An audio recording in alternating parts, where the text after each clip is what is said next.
welcome back to The Explainer. Today, we are tearing into one of the most chaotic and honestly most exciting additions to the world of Root, the Marauder Expansion. So, if you've ever looked at the Woodland War and thought, this could use a bit more fire, well, you are in for a treat. We're going to give you the full rundown on all the new rules, nice and clear. Let's get into it. Right off the bat, this expansion drops two brand new, super aggressive factions into the mix. And believe me, they are here to completely shake things up. On one side, you've got this destructive warlord leading a massive swarming horde. And on the other, a devout order of knights on a holy quest. The woodland is definitely about to get a whole lot more crowded and a lot more dangerous. So here's how we're going to break it all down for you. First, we'll meet the two new marauding factions, the explosive Lord of the Hundreds and the stoic Keepers in Iron. After that, we'll get into the game-changing Hirelings module. And then finally, we'll wrap up with the new advanced setup that creates a much wilder woodland right from turn 1. All right, first up, the Lord of the Hundreds. Look, if your whole strategy is to just overwhelm your opponents with a massive swarming army and a might makes right attitude, you are going to love this faction. They are pure, unadulterated chaos, and it is a blast to play. Okay, so the heart and soul of this faction is the Warlord. This isn't just some regular warrior piece. Think of them as this powerful, charismatic leader who is always at the front of the charge. Their shifting moods even grant different powerful advantages, and their presence on the battlefield just inspires more and more warriors to flock to their cause. And this quote, it just perfectly captures their entire worldview, right? They truly believe they are the only legitimate power in the woodland, and anyone who disagrees, well, they're just fuel for the fire. And this isn't just some cool flavor text. It's the engine behind their whole strategy of just aggressive expansion and pure destruction. So their whole goal comes down to one thing: oppression. They score points by ruling clearings that are totally empty of any enemy pieces. And to do that, they can incite these mobs to just burn enemy buildings and tokens to the ground, clearing a path for their warlord to come in and establish absolute, total control. Now, check this out. Their looter's ability is just fantastic. It's this awesome high-risk, high-reward mechanic. Before a battle, you can declare that you're looting. Now, here's the risk. You won't deal any hits at all. And yeah, you still take hits. But if you survive and you still rule that clearing at the end, you get to steal a crafted item right from your opponent. It's such a gutsy move, but man, it can really pay off. The Hundreds also have this really interesting twist on crafting called Contempt for Trade. So when you craft an item, you have to make a choice, and it's a tough one. You can either keep the item itself to boost your abilities, or you can just toss it away forever to score the victory points. You can't have both. This creates this constant strategic tension between building up your power and just racing for the win. So let's see how a turn actually plays out for them. In Birdsong, you'll set your warlord's mood for the turn, you'll let your mobs go out and raise enemy stuff, and you'll recruit new warriors. Daylight is when you take all your actions, moving your warlord into battle, building strongholds, inciting even more mobs. And then finally, in the evening, you get your payoff, scoring points for every clearing you oppress, and then you draw your cards. And now for something completely different. Let's meet our second new faction, the Keepers in Iron. If the Hundreds are this chaotic, fiery swarm, the Keepers are a methodical, determined, and incredibly tough order of knights. So the story here is that the Keepers are this ancient order of badgers, right? They were exiled a long, long time ago, and now they've finally come back to the woodland.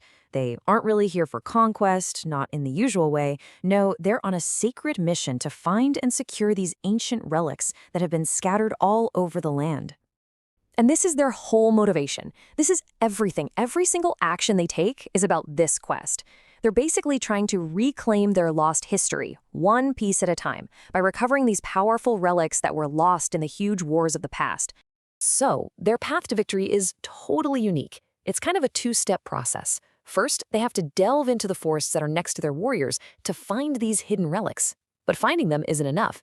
They then have to safely haul those relics across the map to one of their way stations to recover them, and that's when they score a big old pile of points. And how do they protect those treasures? With their Devout Knight's ability, which is just key to their whole plan.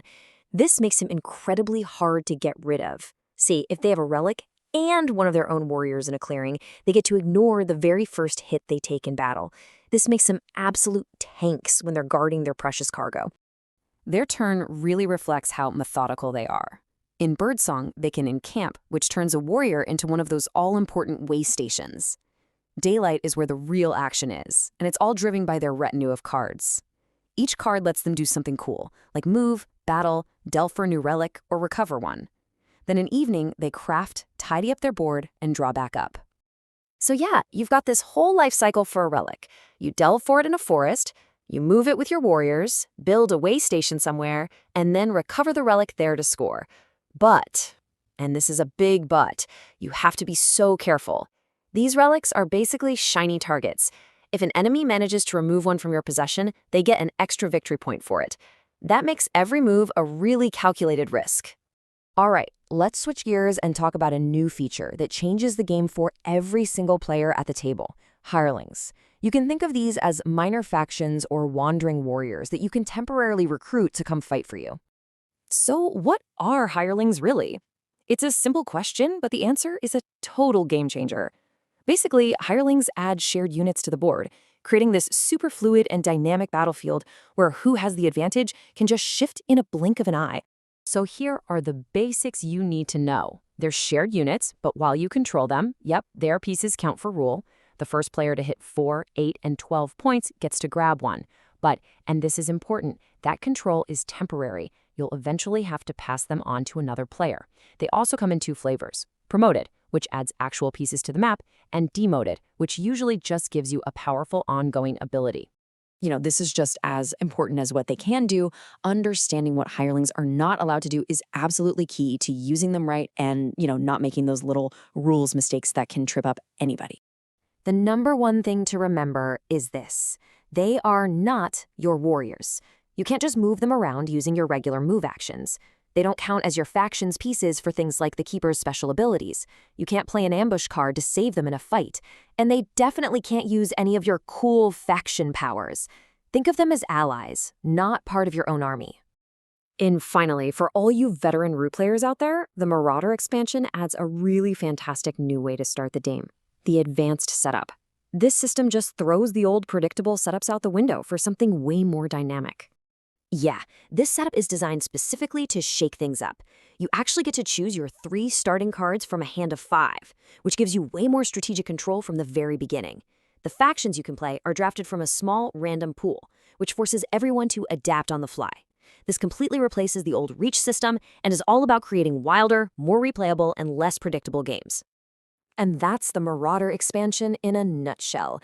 You get 2 incredible new factions, a whole new system of allies for hire, and a new way to set up the game for maximum chaos and fun.